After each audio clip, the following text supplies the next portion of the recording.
continuidade, fazendo um replay. Agora eu vou chamar, de fato, o doutor Tiago Pugliese, branco.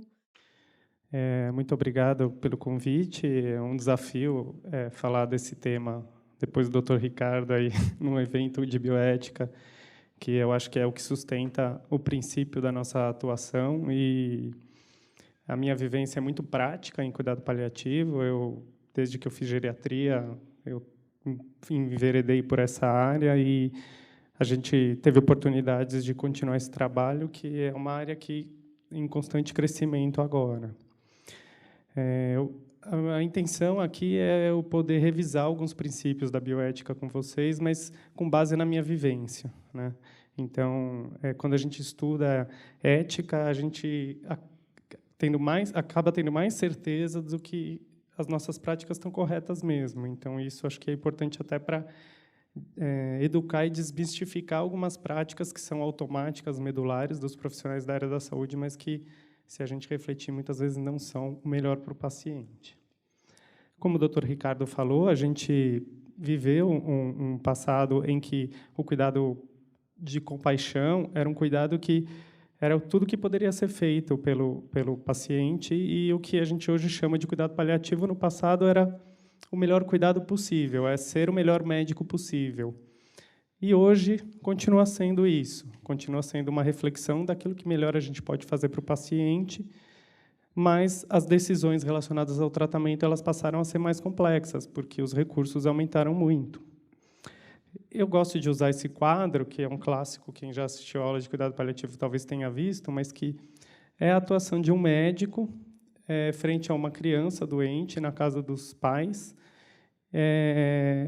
e o médico está contemplando a situação presente. A gente nota que há uma presença não só física, mas uma presença de espírito e corpo ali, e vivenciando o drama dos pais, aparentemente tendo pouco o que fazer para reverter a condição de uma paciente que é uma criança. Então, em curto espaço de tempo, algumas décadas, talvez um século, aí a gente mudou totalmente o que poderia ser feito às pessoas. E isso mudou também o comportamento como atuamos. A bioética e o cuidado paliativo eles passaram a ser obrigatórios por algumas premissas, né? Então, a gente passou a ver que a medicina deveria fazer algumas coisas e não faz, que são honrar pela autonomia do paciente e atender o sofrimento daqueles que possuem uma condição irreversível. E a medicina passou a fazer coisas que não eram adequadas. A gente tem estudos aí de décadas passadas, mas que atuar com práticas que não estão totalmente dentro dos preceitos éticos mais adequados. Então, nós temos como obrigação básica fazer aquilo que o paciente quer, deseja, dentro do escopo científico que pode ajudá-lo, e não fazer aquilo que o paciente não consentiu, que nada mais é do que autonomia e beneficência atuando em conjunto. A gente sabe que no passado, e eu acho que a gente ainda é muito influenciado pelo paternalismo na nossa prática de hoje, apesar de falarmos tanto de autonomia, no passado a prática que determinava era o paternalismo, que é atuar com cuidado, com proteção, como se nós soubéssemos o que é melhor para aquela pessoa, para auxiliá-la. O saber médico era um saber que se misturava até com um sacerdócio de alguém com um cunho sacerdotal, e a gente acabava fazendo com que o princípio de beneficência preponderasse em relação à autonomia da pessoa. Não se ouvia aquilo que o paciente tinha, o que ele desejava. Então, a gente tem alguns dados aqui interessantes. Em 1847, a Associação Médica Americana colocava que a mentira beneficente era possível quando o prognóstico era sombrio, e evitava desencorajar o paciente e deprimir seus espíritos. Esse outro estudo de 1961 foi feita uma pesquisa com os oncologistas, e 90% deles diziam esconder o diagnóstico de câncer do paciente para poder reforçar e sustentar a esperança deles, o que para nós hoje é um absurdo, e não é tanto tempo assim se a gente for ver. Era mais ou menos essa figura que refletia: acredite em mim, porque eu sou médico, e realmente não se passava para o paciente os detalhes da doença e quais as alternativas de tratamento. Até porque a gente não tinha decisões muito complexas a se tomar frente aos poucos recursos que a gente poderia oferecer. Porém, ao longo do século passado, a gente foi tendo resoluções e casos que acabaram indo para a Corte Judicial, que mostravam que o paciente, sim, ele poderia se recusar a receber um tratamento, que o paciente era obrigado a ser informado a respeito de possíveis complicações dos tratamentos que eles estavam fazendo, de uma maneira que aquele conceito da mentira piedosa passou a ser substituído pelo conceito de respeitar a vontade do paciente. Em menos de 20 anos, entre aquele estudo de 61, a gente já viu um estudo que os oncologistas, em 90% dos casos, informavam o paciente sobre a sua doença. O desenvolvimento de modalidades de terapia com alta tecnologia, de terapia intensiva, surgiu a partir da década de 60 em diante, e modalidades como reanimação cardiopulmonar também surgiram em um contexto de uma reversão de uma morte cardíaca súbita num paciente em centro cirúrgico, recebendo anestesia. E aí a gente passou a ter o conceito de que esse tipo de atendimento poderia ser usado também em outros locais de atendimento, como enfermarias e até extra-hospitalar, sem levar em consideração que os resultados num paciente que está num quadro evolutivo de fim de vida são inferiores ou nenhum, de maneira que o imperativo tecnológico passou a preponderar. E o nosso viés de realmente atuar como profissional que aprende na formação, e ainda hoje a gente ainda tem muito isso, que a nossa formação é de agir, fazer alguma coisa, aquela presença compassiva ou aquela esperar, a gente ainda acaba vendo os colegas jovens ainda que têm aquele ímpeto de ter uma ação, oferecer uma resposta, dar um tratamento, que muitas vezes é uma boa intenção, mas que não ajuda o paciente. E aí a gente pode se deparar, eu gosto dessa charge, que ela é meio de um certo mau gosto, mas, enfim. Você vê uma senhorinha, um senhor, com todas as medidas invasivas, sonda, o desfibrilador já nas pás, a colostomia, comemorando o aniversário de 216 anos, ou seja, é uma coisa que a gente... uma coisa pejorativa, mas, de uma certa forma, a gente, algumas vezes, acaba vendo isso na prática. E os preceitos éticos eles acabam podendo equilibrar a situação, refletindo, de fato, o que pode ser feito para o paciente e que vai ter benefício. Frente a decisões erradas dos médicos, de posse de todos os recursos que a gente tem hoje, aquela autoridade técnica e moral passou a cair um pouco por terra, né? E os comitês de ética que se proliferaram dos hospitais aí nas últimas décadas, eles acabam lidando muito com situações de fim de vida, né, com conflitos. Eu gosto de trazer essa informação que eu acho que a gente ainda tem muito influências que não educam as pessoas no sentido de o que, de fato, esperar dos tratamentos médicos. Então, esse é um artigo que originalmente foi publicado no New England, um trabalho assim em 2000, e em 2015 ele foi refeito o estudo. Então, o que ele fez? Ele pegou 2 seriados de TV americana muito famosos, que são o House e o Grey's Anatomy, e avaliou as situações de reanimação que ocorriam na cena. Qual o índice de sucesso? E aí ele utilizou uma medição que é usada nos trabalhos científicos de a sobrevida em curto prazo, ali se reverteu a situação naquele momento, e a alta hospitalar. E aí o que a gente vê é que nos seriados os pacientes melhoram, voltam, vão para casa, e isso é muito diferente do que acontece na prática. Então, a gente vê aqui 70% de retorno aos sinais vitais numa medida de reanimação, e 71% do total daqui acaba saindo do hospital para casa, que é bem inferior às estatísticas que a gente vê na literatura. E as pessoas não têm obrigação de saber isso. A gente que tem o papel de informar. Veja, aquela reanimação no paciente morrendo não é o procedimento que deve ser considerado. Às vezes, até a gente atuando, quando a gente fala para as pessoas de que vai adotar medida de conforto, não vai levar para a UTI, a gente acha que a reanimação está implícito, mas não está. Às vezes o paciente piora e a família fala, mas, doutor, na hora de falecer, não vai reanimar? E a gente pensa, ué, mas a gente já não falou ali que não vai levar para a UTI? Mas as pessoas não sabem isso. Tem o meu chefe do Paulistano, que hoje em dia não está lá mais, ele sempre falava isso nas discussões de casos. Vocês falaram de reanimação? Porque as pessoas não sabem isso.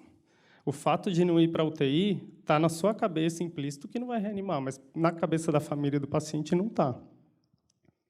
E aí a coisa começou a mudar, a história do cuidado paliativo, depois daquele movimento da Cicely Saunders na década de 60, no estudo Support, que foi em 95 nos Estados Unidos. É um estudo muito importante, é um marco para realmente o crescimento como área de atuação, porque o que se viu? É um estudo que avaliou uma série de hospitais e como os pacientes morriam nesses hospitais, quais eram os cuidados adotados e qual era a qualidade de cuidado no sentido de controle de dor, no sentido de alocação de recurso. E o que se viu foi que, nos pacientes que, naquela época, já tinham manifestado o desejo por não reanimação e que faleciam, metade, os médicos deles nem sabiam disso. Ou seja, eles nem perguntaram para a família se já tinha expressa essa questão de alocação de recurso pelo paciente. Em 38% dos casos, os pacientes passaram dos 10 últimos dias na UTI, e metade deles passou os últimos 3 dias com dor moderada intensa, isso segundo o relato dos familiares. Ou seja, a qualidade de cuidado que era prestado, além de ser um cuidado de alto custo, era muito ruim. E aí, a partir disso, os serviços de cuidados paliativos passaram a se proliferar nos Estados Unidos, e aí acho que a gente sofreu muita influência disso, e pouco depois, a gente, aqui no Brasil, hoje começa a ter também uma disseminação.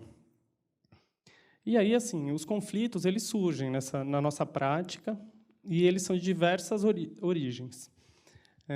Na realidade, o conflito ético é um conflito de valor. Tem outros conflitos que parecem éticos, mas, se você for ver exatamente, não é exatamente um conflito ético. Os conflitos éticos eles têm uma característica que diverge um pouco da forma do médico e dos profissionais da área de saúde raciocinarem, pois eles são qualitativos, narrativos, têm características que variam muito naquele caso individual. Então, não é aquela coisa qualitativa, quantitativa e que você encaixa num algoritmo, apesar da gente ter que utilizar preceitos que são soberanos e são bem importantes para a solução desses conflitos. Muitas vezes, o que a família quer, o que o paciente quer, não é possível. Não existe uma boa saída para aqueles casos. E o que a gente vai buscar é algo que é menos pior, é algo que vai oferecer um melhor resultado para o paciente dentro daquilo que ele quer também. Mas, muitas vezes, não é o que a família espera, infelizmente. Existem conflitos que não são chamados de éticos, mas envolvem questões técnicas, por exemplo. A família o paciente quer fazer uma cirurgia de uma neoplasia que é inoperável, que envolve estruturas vitais. Então, não se discute a realização da cirurgia. A família quer, por exemplo, que se entre com antibiótico por um paciente que tem uma infecção viral. Então, na realidade, não é um conflito ético, é um conflito da questão técnica, do que o médico entende e do que a família entendeu. Falhas de comunicação são muito comuns, que muitas vezes são a causa da pessoa não entender exatamente a alternativa do tratamento, e também de relacionamento, de empatia, né? Então, são questões comuns. Falando um pouco rapidamente sobre quais estratégias utilizar para analisar esses casos, primeiro de tudo, a gente precisa entender a situação clínica, qual o diagnóstico, qual o prognóstico, quais as alternativas a serem oferecidas. Em segundo lugar, quais as preferências do paciente, né? Ele é legalmente competente? Ele tem condições de entender a complexidade daquela questão? Se ele, por exemplo, uma paciente que está em tratamento de um câncer metastático, que está numa terceira linha de tratamento, que pode oferecer um benefício de sobrevida, mas também pode oferecer mais efeitos colaterais, mais vindas ao hospital. Então, ela tem condição de entender o benefício disso e escolher? E ele está disposto a participar dessa decisão? Porque, muitas vezes, o paciente ele tem um comportamento de, doutor, eu confio na sua escolha. Então, tudo isso, com estratégias de comunicação adequadas, a gente consegue extrair essas informações. E eu ainda acho que essa questão ainda é pouco exercitada pelos nossos colegas. Eu ainda vejo muito aquelas frases, eu preciso tratar desse paciente, eu preciso... um paciente tem 50 anos, eu preciso fazer algum tratamento. Então, ainda aquele viés de atuar da forma que foi treinado, que pode não ser a melhor forma, né? E nesse eu preciso, se a gente for esmiuçar ali com ele, muitas vezes não é avaliado o que o paciente espera, o que ele sabe. O conceito de qualidade de vida, que ele é subjetivo, né, como nós sabemos, e que o que pode ser, para mim, uma qualidade de vida ruim, para aquela pessoa pode ser boa. Então, o que é para ele ter qualidade de vida, isso é importantíssimo a gente ter em mente. E outras características que vão interferir nessa decisão. Então, esse é o racional que a gente utiliza. E a gente ainda tem poucas informações sobre a nossa população. A gente usa muitos dados americanos. Essa é uma pesquisa interessante que eu gosto de mostrar, porque confrontou a população americana, italiana, japonesa e a brasileira. É uma pesquisa que saiu ano passado pelo The Economist, com um outro instituto, uma outra ONG, Kaiser's Foundation, eu acho. E o que eles pegaram pessoas da população geral e avaliaram qual o entendimento em relação a questões de cuidados de fim de vida, de como quer ser cuidado, como seu familiar entende isso. E aí é bem interessante, tem uma série de dados, mas eu trouxe só 2 dados. Então, no entender das pessoas, quem deve ter maior poder de decisão referente a tratamentos médicos? A população brasileira e a italiana colocaram mais a questão o poder na mão dos médicos, comparativamente aos japoneses e aos americanos. Quer dizer, aqui a gente ainda tem uma sociedade que espera uma medicina mais paternalista. Em geral, como é o controle das pessoas em seu país sobre decisões relativas aos tratamentos de fim de vida? O Brasil foi o que mais disse que as pessoas têm pouco controle sobre as decisões. Então, além de ter a expectativa de que os médicos tomem as decisões, eles ainda controlam um pouco isso. E outro dado que também que na verdade aqui saiu na mídia e foi a manchete da Folha, de onde saiu essa pesquisa, que a população brasileira, quando questionada em relação a o que é mais importante, é viver o maior tempo possível ou é ter qualidade, ter conforto, ter a dor controlada, a população brasileira ainda colocou isso como prevenir a morte, de uma maneira aí, metade da amostra disse que seria o mais importante, um prolongamento de vida a qualquer custo. Então, eu vejo que essa questão ainda é uma questão pouco debatida. A mídia, quando aborda a saúde, ela aborda muitos aspectos, mas ainda a gente está vendo mais espaço cada vez em relação a isso, mas acho que ainda o impacto no conhecimento das pessoas é pequeno. A gente tem as resoluções então, isso passou a aparecer no Código de Ética Médica e no CFM em 2006, com a resolução que, na fase terminal de enfermidades graves e incuráveis, é permitido ao médico limitar ou suspender procedimentos e tratamentos que prolonguem a vida do doente, garantindo-lhes os cuidados necessários para aliviar os sintomas que levam ao sofrimento, na perspectiva de uma assistência integral, respeitada a vontade do paciente e de seu representante legal. Essa resolução de 2006 foi um marco para a gente também, que foi, pela primeira vez, o Conselho Federal reconheceu essa prática como, do ponto de vista ético, uma boa prática. E depois, na revisão do Código de Ética Médica de 2010, isso foi esclarecido um pouco melhor, dizendo que abreviar a vida do paciente, ainda que a pedido deste ou de seu representante legal, é proibido, mas, nos casos de doença incurável e terminal, deve o médico oferecer todos os cuidados paliativos disponíveis, sem empreender ações diagnósticas ou terapêuticas inúteis ou obstinadas, levando sempre em consideração a vontade do paciente ou do seu representante legal. Então, são pareceres muito importantes. E aí, vou concluindo a minha fala já, acho que assim, o direito da autonomia, eu queria só ponderar alguma coisa que a gente tem vivenciado mesas de muitos profissionais da área jurídica e profissionais da área da saúde falando sobre isso, que, principalmente, quando nós falamos de saúde, o direito da autonomia é o direito de recusar tratamentos que são propostos pela equipe. Então, isso é um direito que, por mais que nós pensemos, como médicos, que o tratamento é benéfico, se aquela pessoa tem a decisão, a capacidade de decisão preservada e ela não aceita, ela tem esse direito. Porém, ela deve ser uma escolha livre e racional. A gente não está decidindo sobre gostos ou sobre... A gente está decidindo sobre o que é possível. E, muitas vezes, o que o paciente quer não é possível. Então, o que a gente coloca também é que essa deve ser uma escolha feita sem coerção e sem comprometimento cognitivo significativo, e que o papel do profissional ético ele não é proteger o direito do paciente a qualquer custo, mas é ser um expert em negociar frente a ambiguidades, né? Falando um pouquinho mais sobre como tomar essa... É preciso se avaliar a capacidade da pessoa em tomar a decisão e se ela é preservada, se ela não é preservada, essa decisão vai ser tomada por um acompanhante do paciente, que geralmente é um familiar, com base no conceito de julgamento substituto. O que aquela pessoa gostaria de receber, o que a gente imagina se ela nunca expressou isso, se ela não tem o testamento vital, se ela não tem diretiva antecipada.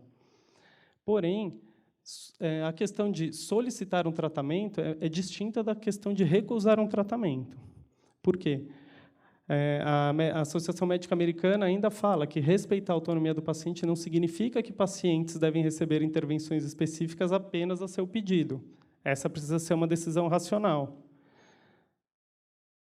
Por quê? Porque o direito de recusar um tratamento é o direito de ter liberdade, é o direito que aquela pessoa tem e que as leis dão, o Código de Ética respalda. O direito de solicitar um tratamento ele depende da contribuição de um terceiro, de um profissional. E esse profissional ele também tem os seus valores, ele também tem o seu know-how técnico e ele também pode considerar aquilo não indicado. Então, apenas esse o senão que a gente coloca quando discute ética. O médico tem as suas próprias questões morais e éticas e ele pode pedir para um outro colega conduzir o caso, se realmente ele achar que aquele tratamento que o paciente solicita não é indicado. Se for uma condição de urgência, aí entram aquelas questões de conflitos maiores, mas sempre o valor dos profissionais que estão atuando deve ser respeitado também. Então, e aí, assim, para encerrar, eu coloco mesmo que a gente tem que... A solicitação de algo prejudicial é, muitas vezes, aquilo que mais nos ocupa no cuidado paliativo. São vários personagens ali na atuação. Então, a gente tem o colega que solicita avaliação nossa, que tinha um plano de cuidado para a pessoa e que pode falhar em determinado momento. A gente tem um paciente, uma família que tinha uma expectativa, que muitas vezes não era aquilo mais provável, e aí a gente entra nesse questão. Muitas vezes, o ideal é que a gente entre o acompanhamento antes do paciente, de fato, piorar e decisões de fim de vida, de fato, terem que ser tomadas. Mas, quando a gente não entra antes dessa piora, a gente entra num momento de realmente grande sofrimento da família e do paciente, acaba sendo as situações mais difíceis, mas que, infelizmente, ainda são as situações mais frequentes que nós vivemos na prática. O cuidado paliativo precoce ele tem sido preconizado na literatura. O que mais tem dados, a gente tem bastante dados de pacientes oncológicos, e, na prática, a gente ainda acaba vendo menos. A gente vê isso em serviços mais antigos, mas, de uma maneira geral, as pessoas lembram do cuidado paliativo numa situação muito próxima do final. Algumas dicas, então: quando é possível a gente ter um tempo, quando a melhor decisão não sai de um contato inicial ou de uma reunião familiar, E é possível ter um tempo, o paciente ambulatorial, é possível haver uma reflexão, é possível aguardar a evolução do caso. Isso é uma situação que muitas vezes nos ajuda. Se a situação for crítica, muitas vezes é melhor a gente tentar tomar uma medida que, se realmente aquela medida pode ter um benefício, se os prejuízos e o desconforto que ela gerar, ela não ferirem os princípios do médico, essa medida pode ser utilizada, como, por exemplo, usar uma sonda nasointeral num paciente idoso, já num processo de demência já muito avançada.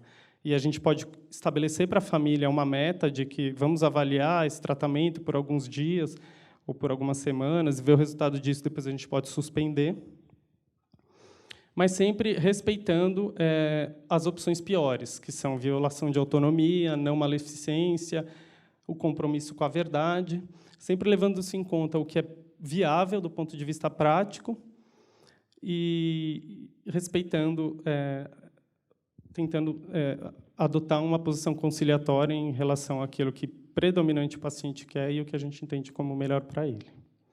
É isso. Obrigado.